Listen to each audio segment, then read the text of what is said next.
सांगलीतल्या प्रभाग क्रमांक 8 मध्ये मी आलेलो आहे आणि 8 नंबर मध्ये जोरदार लढत होते. या ठिकाणी आता आपल्या सोबत शिवसेना शिंदे गटाचे काही कार्यकर्ते आहेत. त्यांच्याकडून आपण त्यांची भूमिका, त्यांचं म्हणणं आणि एकंदरीतच या निवडणुकी संदर्भातली चर्चा या ठिकाणी करणार आहोत. साहेब, काय सांगाल, प्रभाग क्रमांक 8 मध्ये जे निवडणुकीचं चित्र उभं राहिलेलं आहे ते साधारणपणे कसं आहे, जरा सविस्तर सांगा. आज लेंगरे साहेबाचं काम एक नंबर आहे आणि शिवसेनेतनं 4 उमेदवार राहिलेले आहेत. चारही उमेदवार चांगला आहे. ते लेंगरे साहेबाचं काम अगदी मस्त आहे. त्याच्यामुळे चांगल्या पद्धतीने काम आहे. सर्वांनी लेंगरे साहेबाच्या पाठीमागे उभं राहावं.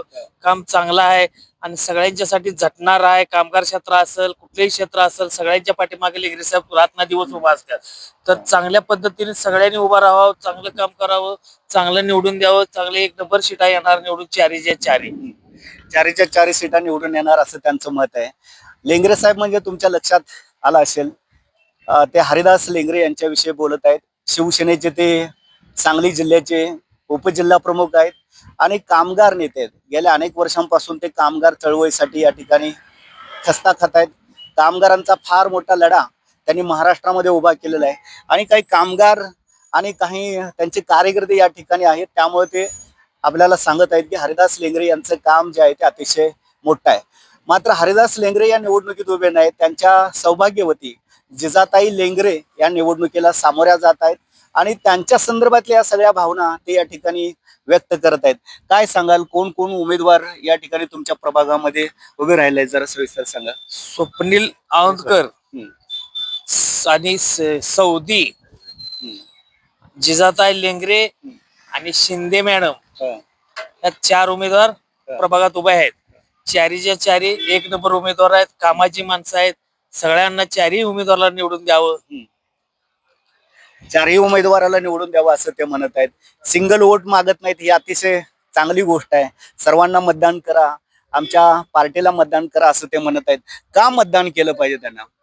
आज पहिले जुने जे उमेदवार आहेत त्यांनी 15 वर्षात काही केलेलं नाही. एक रस्ता 3-3 वेळा करायचा, 3-3 वेळा बिलं काढायची आणि नुसतं भ्रष्टाचार केलेला आहे. काही काम केलेलं नाही. नुसतं माझं काम आहे म्हणायचं, पण कुठल्याही बोळात गटर केली नाही, कुठला रस्ता नाही, काही काम केलेलं नाही. नुसतं बोल थापा देऊन लोकांना चुत्या बनवायचं काम केलेलं आहे. त्याच्यासाठी ही नवीन उमेदवार एक नंबर आहेत, कामाचे आहेत आणि ही निवडून द्यावी चारही उमेदवार. विरोधकांनी काम केलं नाही, पण तुम्ही काय काम केलं ते सांगा. आम्ही आता सगळं कामगार क्षेत्रामधनं प्रत्येकाचं काम चालूच आहे आणि इथून पुढच्या काळामध्ये आज कुठले कामगार क्षेत्रातलं काम असो, कुठले महानगरपालिकेचं काम असो आणि कुठलं दवाखान्याचं काम असो, सगळं कुठल्याही कामासाठी आम्ही धडपडून जाणारी माणसं आहे आणि इथून निवडून दिलं तर इथून पुढे कुठलंही काम असू दे आम्ही सगळी कामं करणार. गेल्या वेळेस हरिदास लेंगरे यांचा निसटत्या मतांनी पराभव झाला होता. आता त्याची पुनरावृत्ती होणार आहे का, ते जिंकणार आहेत, काय सांगाल? नाही, 100% जिंकणार. आता मागच्या सारखं होणार नाही. ह्यावेळेस 100% जिंकणार. काम चांगलं आहे. कामगार क्षेत्रामध्ये मोठं हे आहे, योगदान आहे. त्यामुळे 100% काम जिंकणार. काय कामं केले आहेत कामगारांसाठी त्यांनी? कामगारांसाठी आज ज्याला 10,000 पगार नव्हता त्यांना 50,000 पगार झाले. आज या गोदरेज कंपनीला 10 ते 12,000च्या वर पगार नव्हता, आज 60 ते 65,000 रुपये पगार चालू झालाय. अजून अशा कितीतरी एमआयडीसी कंपनी आहेत. तर लोकांच्या सिंधीने रात ना दिवस झटत्यात. चांगलं काम आहे त्यांचं. दवाखान्यात कोण ऍडमिट असला तरी जाऊन काय बाबा फुलाची पाकळी बिल कमी होते का बघून त्यांची बिल कमी करतात आणि कुणा शाळेत काय काम असलं तरी तिथं जातात आणि कुठेही काम असलं तरी तिने रात्र दिवस तिथं जातात.